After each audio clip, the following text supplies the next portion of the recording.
¿Cómo están, amigos? Los saluda Marisol León, socio principal de Quantum Consultores. Y en esta oportunidad quiero conversar con ustedes sobre los gastos financieros y el EBITDA vigente para este año 2021. Debemos de saber que existe el artículo 37 en la Ley de Renta que acepta como gasto todo gasto que cumpla con el principio de causalidad. Y respecto a los préstamos, hemos podido en esta etapa de pandemia pues habernos endeudado. Tenemos que analizar qué tipo de préstamos hemos tenido, si de bancos, de terceros, personas jurídicas o naturales, de qué país, para saber si efectivamente aplicamos una tasa de retención del impuesto a la renta en primer lugar. Pero sobre todo analizamos si esos préstamos han sido destinados a generar renta o mantener la fuente generadora de la renta. De ahí que es muy importante la documentación que podamos reunir a efectos de sustentar el destino de esos préstamos. Eso es lo más importante dentro de este tema de endeudamiento. Y tener en cuenta que el Tribunal Fiscal y el Poder Judicial han ido un poco cambiando de criterio respecto de la forma de sustentar. Hasta antes, por ejemplo, la Casación 3412-2008 indicó que no era necesaria la identificación detalle a detalle o específica del destino de los préstamos y que bastaba, por ejemplo, un estado de flujo efectivo. Pero la Casación 11111 del 2016, por ejemplo, ratifica el criterio que tiene SUNAT de identificar específicamente el destino de cada crédito. En ese sentido, los invitamos a que guarden la documentación necesaria a efectos de determinar la causalidad de esos préstamos y su relación con la obtención de rentas. En segundo lugar, adicionalmente a este requisito general, hay un límite específico que tiene que ver con los gastos financieros por intereses. Debemos de cuidar que entró en vigencia en el año 2021 la fórmula del EBITDA y el límite es del 30%. Esta fórmula del EBITDA se ha recogido del modelo OCDE, el Plan de Acción 4 en particular de BEPS. A nivel mundial es un tipo de norma antielusiva que las legislaciones han tomado y nuestra legislación así lo ha considerado, claro, de manera particular con reglas propias, pero sobre ese marco general. ¿En qué consiste esa fórmula? El EBITDA no es otra cosa que, para llamarle EBITDA tributario, a diferencia del financiero que conocemos todos, se obtiene a partir de la renta neta luego de efectuada la compensación de pérdidas tributarias, más los intereses netos, depreciación y amortización.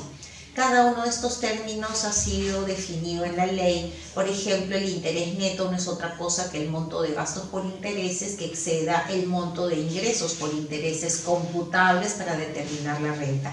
La depreciación y la amortización no se ha dicho más, pero sobre el tema de renta neta pues se generaron una serie de dudas y a partir de eso se ha emitido un informe de SUNAT, el 094 2021, que vamos a comentar brevemente. La excepción de aplicación de este límite del 30% del EBITDA es para aquellos contribuyentes cuyos ingresos netos en el ejercicio sean menores o iguales a 2.500 UITs y aquellos casos de empresas que se han constituido en el ejercicio y no tengan un referente de la renta neta del ejercicio anterior, pues considerarán la renta de dicho ejercicio, ¿sí? Es decir, del año 2021.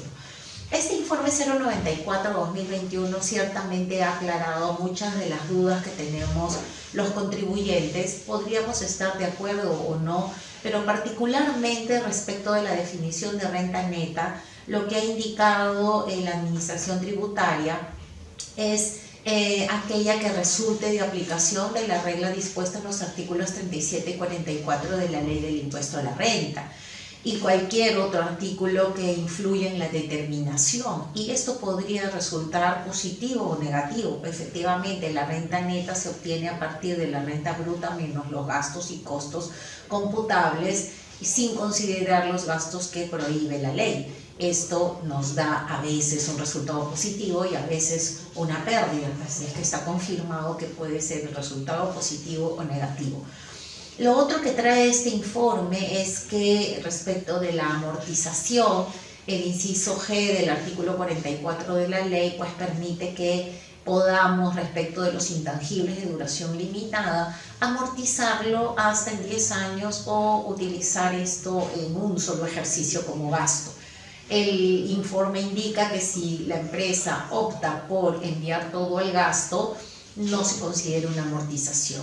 Y para la fórmula del EBITDA, literalmente la amortización es una distribución sistemática y por lo tanto únicamente en aquel caso de opción de amortización es que se podrá adicionar ese concepto en el cálculo del EBITDA. También ha salido el informe 015-2021 respecto de gastos preoperativos, más o menos la lógica es la misma. Y alrededor de la limitación pues hay otros informes como el 013-2021 que habla de si se considera dentro del límite los intereses por paraísos fiscales, los intereses por contratos de arrendamiento financiero, que también los invito a revisar para poder tener muy claro el cálculo de ese límite en este año 2021, que está muy próximo pues ya a concluir y a proceder a la determinación del impuesto a la renta. Hay algunos puntos por resolver respecto de esta definición del EBITDA, pero que esperamos pues se resuelva prontamente. Y un punto adicional es el de qué pasará con el IGB de aquellos intereses que hemos recibido en las facturas por préstamos de empresas. Ese IGB, si el límite de gastos o la empresa excede ese límite de gastos, estos no van a ser aceptados. ¿Qué va a pasar con ese IGB? ¿Será crédito fiscal?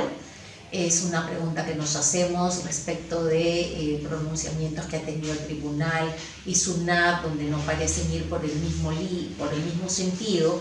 Nosotros consideramos que el impuesto general a las ventas es un impuesto diferente y no debería de ceñirse a las reglas específicas de límites, condiciones del impuesto a la renta.